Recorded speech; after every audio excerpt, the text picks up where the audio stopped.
Hello, Kyle Knights. Thank you so much for taking the time to do our safety training video. My name is Mrs. Abellano and I am the proud college prep principal. But this safety training video is for both academy and college prep families. So with that, let's go ahead and get started. As you all know, we will be phasing in our grades in order to start in-person instruction. So the first date where our kiddos will be on campus is September 8th. On September 8th, we will be welcoming kinder and first grade only. The next date is September 14th, where we will be welcoming second and third grade. September 21st, we'll welcome 4th, 5th, 6th, and 7th grade. And September 28th, we will welcome our 8th graders. Now, we have had a lot of questions about siblings. If you have siblings in different grades, when can they attend? Well, your siblings can attend in a couple options. Separately during their transition week. So, for example, if you have a kindergarten student and a 6th grade student, your kindergarten student can start on the 8th while your 6th grade student can start on the 21st. Now, if you would like them to attend together starting at the same time, your younger scholar will have to wait to attend school with their oldest scholar, with their older sibling. So for example, if I had a kinder student and a 6th grade student, but I wanted them to go to school at the same time, then the kinder student would continue in distance learning until September 21st when they can join their 6th grade sibling. Not the other way around. Older siblings cannot attend school earlier. It must go the other way. Younger siblings can wait to start in-person instruction until their older siblings get there.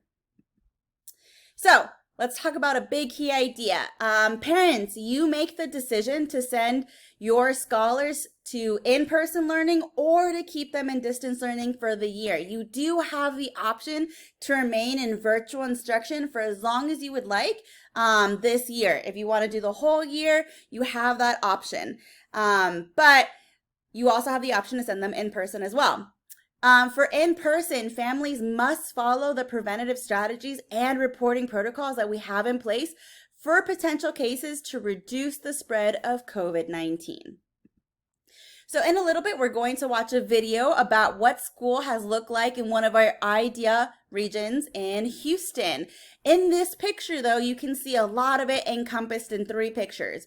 On the left, you see students are wearing masks throughout the entire day, even behind their plexiglass coverings. They're still using their computers as we are still doing virtual instruction, and a lot of classes will still be streaming live or recorded live online. In the second picture, you see our screening process. Students will be screened inside their cars in order to see if they're eligible to enter in the building for in-person instruction.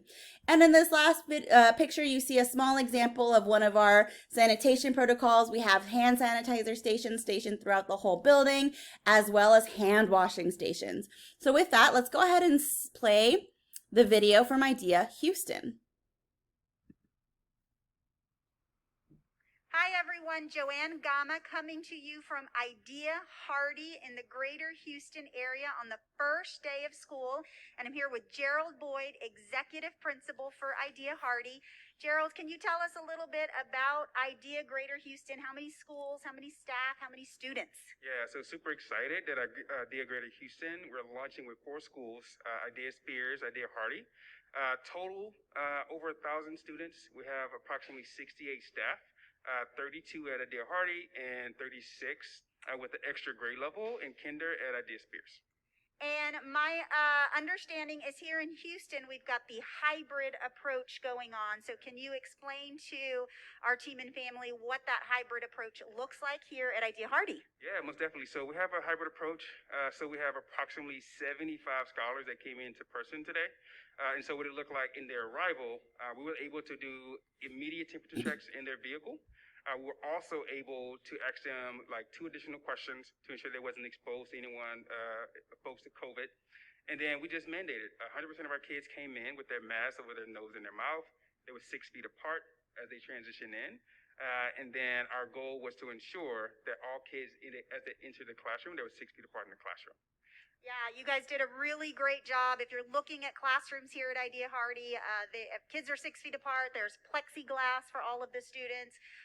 They are accessing and using technology. Can you talk a little bit about the students that are at home and what this looks like for them? Yeah, so super excited. So whether our scholars are in person or virtual, they're able to like access the culture camp that we're administering for both today and Friday.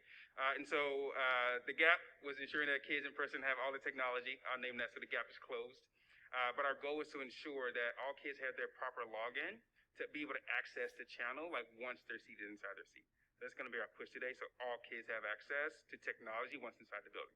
Well, you guys did a great job. It looks fantastic here. I'm super proud of all of the work that you guys have done for a strong start, and primarily all the work you have done to keep students and staff safe. So thanks, and here's to a great year in Houston and the Permian Basin, our 2 new regions at IDEA that opened this week. Awesome. So in that video, you saw the highlights of our safety protocols. You saw students wearing their mask at all times. You saw students behind some plexiglass, students still working on their computers, sanitation protocols, social distancing. So we're going to go ahead and go through all of that in the rest of this video. So the school building and experience, what will this look like? Scholars will notice that the school building, their classrooms, and the learning experience will be a little bit different this year. All desks will be spaced apart with those plexiglass guards that you saw. They'll be surrounding 3 parts of their desk. Scholars will stand 6 feet apart during transition, so as they're going to their classrooms in the morning and as they're making their way to dismissal. Hand washing will be integrated multiple times throughout the day. Scholars will stay in the same class with no rotating. Masks will be worn at all times unless eating meals. We will still be using one-to-one technology to access lessons. For Academy, those students will be accessing their recorded lessons, and for college prep, they will still be accessing their live lessons. There will be no shared materials, no passing back and forth of pencils, scissors, books, any materials. So whatever scholars bring to school, we ask that they bring their personal supplies so that they alone can use it throughout the school day. We use that to minimize surface exchange and materials distribution. And all meals will be eaten in the classrooms. Lunch and breakfast will be eaten in the classrooms. You won't be utilizing the cafeteria. No visitors will be allowed on campus. This is a big one, and in a little bit we'll go into further detail about this policy. So the key COVID-19 facts. Symptoms may appear 2 to 14 days after exposure to the virus. So it's very important that all of us are familiar with these symptoms. Symptoms include cough, fever, chills, muscle pain, shortness of breath or difficulty breathing, sore throat, and a new loss of taste or smell. So, safety protocol number 1, we are asking that all families help ensure that all scholars self-screen at home every morning. If you are choosing for the in-person instruction option, it's super important that you are self-screening at home every morning before even getting in the car and driving to school. So what does this look like? You want to ask a series of questions. Is your temperature equal to or greater than 100? Do you have any of the symptoms that I just listed? Cough, shortness of breath, chills, muscle pain, sore throat, new loss of taste or smell, nausea, vomiting, or diarrhea? And you want to ask 3 screening questions. These will be screening questions that you are asked as well on campus. Are you or anyone in your household awaiting COVID-19 test results? Have you or anyone in your household received a confirmed positive COVID-19 test result? Have you been in close contact with anyone with a confirmed case or COVID-19 in the last 2 weeks?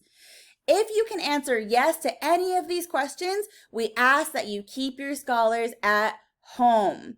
So if their temperature is 100 degrees or higher, if they have even just 1 or more of those symptoms, and if they answer yes to just 1 or more of those screening questions, we ask that you keep your scholars at home. All right, safety protocol number 2, screening by IDEA staff. So this is what it looks like when you get to campus. So all staff and students will have their temperature checked and will be answering screening questions before entering the building. Okay, before entering the building. When students pass the screening, they can exit their car. Okay, when students pass the screening, they can exit their car. Don't worry about the bus information. We don't have buses. So it's all about you dropping off your students and what that looks like. If students do not pass with the no-touch thermometer, they will be double-checked with an oral thermometer. Staff and students who do not pass will be asked to go home. So this is both for staff and students. If you don't pass the screening questions or the temperature check, you will be asked to return home. All right, what to expect? Drop off on the first day in person. So you'll be in your vehicles. Students will be asked to put your mask on before rolling down your window. We actually ask that everyone in the car put on their mask before rolling down your window in order to get screened. We ask that students sit nearest the window facing the screener. So when you're loading up your kiddos in the morning, we ask that you have them sit on the side of the car where they have more access to the screener. And we ask that you also follow the screener's instructions.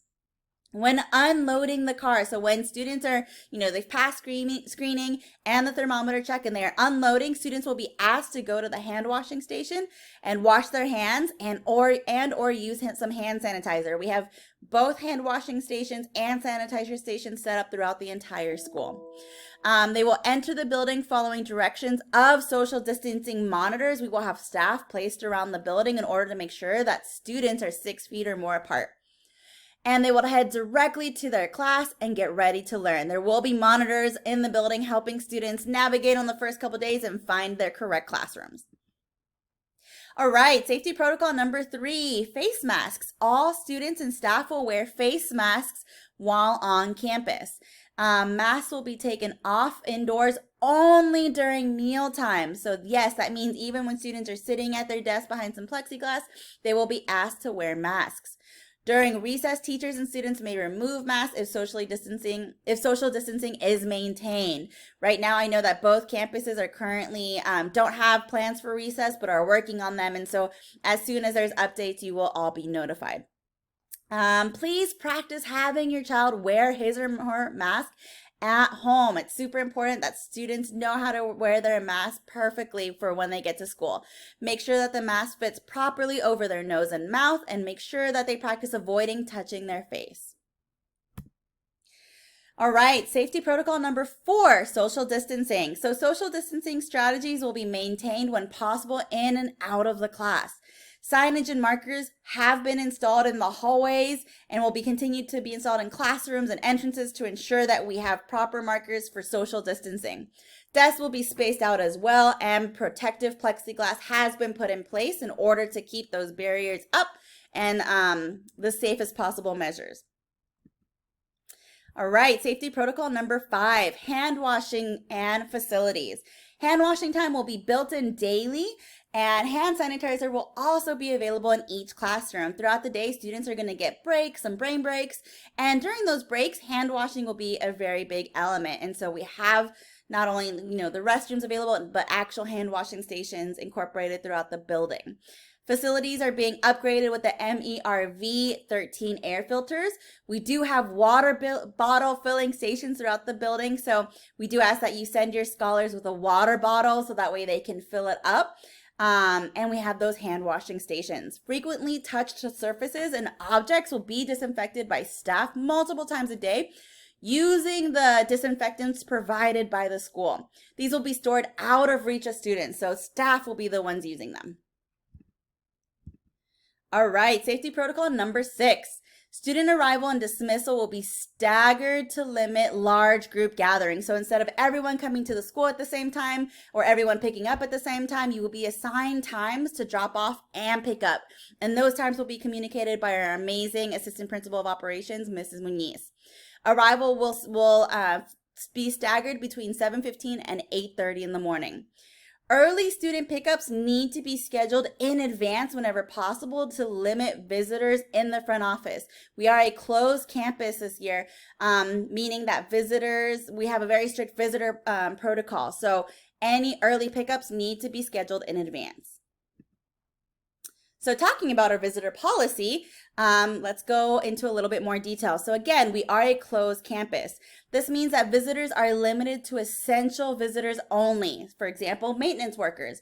We are pre-scheduling all of these essential visits and, if possible, scheduling them outside of school hours. Anyone entering the front office must undergo screening, wear a mask, and practice social distancing. all parent meetings are virtual. So if you need to meet with a teacher or with an administrator, these are all virtual meetings. We will not be holding in-person meetings. Any exception, however, must be approved by the principal. So that would be me for college prep or Mrs. Polanco for academy. And we will not be having any parent volunteers this year. We will also not be accepting deliveries, so no deliveries will be allowed from parents unless the item directly impacts the student's health needs, such as medication, eyeglasses, or a change of clothes. We are asking for the kinder babies that you automatically just send them with an extra change of clothes, but we won't be accepting any other deliveries, so no lunch deliveries, none of that this year in order to maintain the safest environment possible. So if you have any questions about that, please make sure you're reaching out. All right, safe transition. Students and staff will remain in cohorts for instruction and transition. Students will remain in the same classroom all day long. Teacher rotations do not occur at all in our younger grades, and in fact, will probably not be occurring at all in academy and college prep.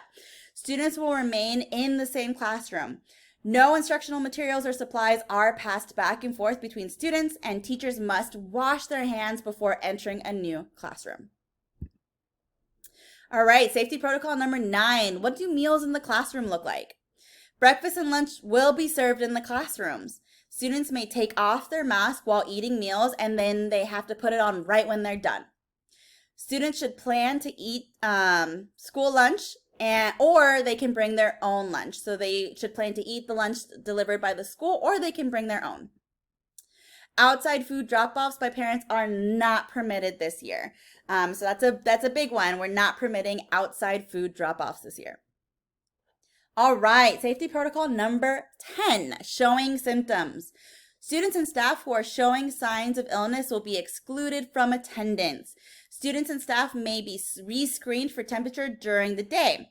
If showing symptoms, students and staff will be sent home and asked not to return until they have been symptom-free for at least 72 hours or 3 days. Students showing symptoms on campus will wait in a containment room until picked up by their parents. This room will have a chaperone stationed outside of the room to provide supervision. All right, so what's the big key idea here? To reduce potential spread, everyone in our team and family must report any potential cases of COVID-19. So in our next section, we're going to talk about mandatory reporting cases, what that flow chart looks like, the reporting process and contact tracing, and closure decisions and communication. So mandatory reporting. You must contact your campus's assistant principal of operations. Her name is Mrs. Muniz. If you guys have attended any Q&As we've had or received communication, you've probably seen her name pop up. She's amazing, and she's our assistant principal of operations. You must contact her when any of the following occur. If your student was tested for COVID-19 and is awaiting results, if your student has a confirmed case of COVID-19, if someone in your household is awaiting test results, if someone in your student's household has a confirmed case, or if a student spent time with someone who is now awaiting a test. You must reach out to our assistant principal of operations if you check off any of those situations. The APO, Mrs. Muniz, will then notify our campus principals and health aide who will initiate the reporting case process. So this is what our reporting cases flowchart looks like. At the very top, the parent will notify our APO of a potential confirmed case, and a couple things can happen from there. They'll go straight to the health aide who will complete an intake form. Then, if the student has not tested or is awaiting results, the student will be asked to quarantine. If the student has negative results, then quarantine will be completed, and then student is cleared by the health aide to return. However, if a student tests positive, then the student will be asked to isolate until cleared by the health aide, and the health aide will immediately initiate the reporting, contact tracing, and communication process. So this is our flowchart that we are using. Reporting process and contact tracing. So reporting process, our health aide, her name is Miss Rebecca Sanchez, she's amazing, will share intake form with IDEA's regional registered nurse who contacts the local health department and completes the reporting process. For contact tracing, the principal, so either myself or Mrs. Polanco, will compile a list of names of staff and or students who are in close contact with the individual who tested positive for COVID-19. Anyone who's had regular or close contact will be asked to quarantine for 14 days from the date of exposure and monitor their symptoms. All right, so what about closure and what about communication?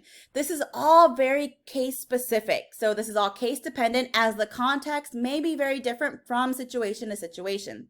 Decisions to close a classroom or an entire school are made by IDEA COO with executive director and local health department partnership. Communication will come from your principal, so it'll come directly from myself for college prep or from Mrs. Polanco for academy. HIPAA, FERPA, and ADA. All staff respect confidentiality and do not disclose information about staff members nor students. Our principal, so myself or Mrs. Polanco, will contact parents immediately as a decision is made via Remind, and a school messenger call will be made as well. All right, so let's go through a few scenarios. Actually, this is one scenario with a detailed list of what happened. So, a student has a possible case. So, for example, Juan's dad uses Remind on Monday morning to tell Mr. Garcia that his son's homeroom teacher that he was sick over the weekend, took a COVID test, and will not be attending school. What happens next? Next, Mr. Garcia, the homeroom teacher, contacts the school's APO right away. Then the school's health aide contacts Juan's dad to complete an intake form. Mr. Garcia does not contact other family, staff, or students. He must keep the confidentiality of the staff. On Tuesday, Juan receives a negative result. His dad notifies the health aide who notifies him with Juan, who notifies him when Juan will be able to return to school. So that's an example of all the steps that would be needed for a situation similar to this. All right, so what do students need to bring to school every day? Everyday students need to bring their masks. Students can wear any masks as long as they are school appropriate and cover their nose and mouth. Students must bring their charged laptop or tablet. We are asking that every student put their computer to charge overnight so that they're ready to go for the next day. But we also know that since they'll be on their computer most of the day, they also must bring their charger. We ask that students bring their personal school supplies. So again, school supplies that will not be shared with other peers, just for them. And students must be in full uniform. This is an IDEA polo that must remain tucked in, khaki or black pants, mostly black shoes, clear or mesh backpacks, and a black belt. All right, so key idea. The health and safety of our team and family is our shared and collective responsibility. We thank you so much for your partnership. We thank you so much for taking the time to watch this video, as it is going to help to make the safest, most efficient environment for our staff and our students. If you have any questions, please feel free to reach out. You can reach out to our Assistant Principal of Operations, and you can also call the school. We are here to help, and we are here to answer any and all of your questions. So again, thank you all so much for taking the time to complete this video and complete this safety training.